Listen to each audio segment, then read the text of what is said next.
خذوها قاعدة: لن يقع شاب ولا شابة ولا رجل ولا امرأة ولا صغير ولا كبير في معصية إلا بسبب التفريط في الصلوات الخمس. فإذا أردت أن يعصمك الله من الفواحش ما ظهر منها وما بطن، فأعط هذه الصلوات الخمس حقها وقدرها. دليل ذلك قول الله تعالى: واستعينوا يا عبادي يا من آمنوا بي، استعينوا بماذا؟ بالصبر، إذا ابتلاك تصبر، والصلاة، وإنها لكبيرة إلا على الخاشعين.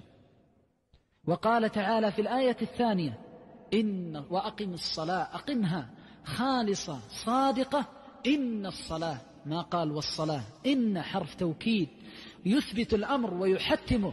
إن الصلاة أي إذا أعطيتها حقها وقدرها تنهى عن الفحشاء والمنكر.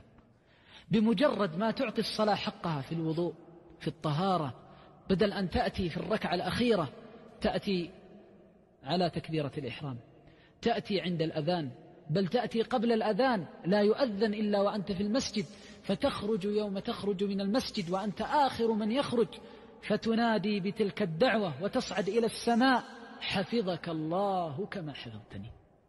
حفظك الله دعوة من عبادة تفتح لها أبواب السماء، تذهب هدرا. ولذلك جرب، والله ما من صلاة تتم طهارتها وركوعها وسجودها إلا حفظك الله من الفواحش ما ظهر منها وما بطن. الصلوات الخمس. ثم إذا أردت أكمل من ذلك فأكثر من النوافل. فإن وجدت قلبك يحب زيد وعمر لجمال لمال لحسب لنسب، فقم واركع بين يدي الله جل وعلا، واصرف هذه اللحظات لله جل وعلا، واجعل في آخر الصلاة لك دعوة، فإن من مظان الإجابة أدبار الصلوات. فاجتهد في الصلاة، فإن الصلاة تنهى عن الفحشاء والمنكر.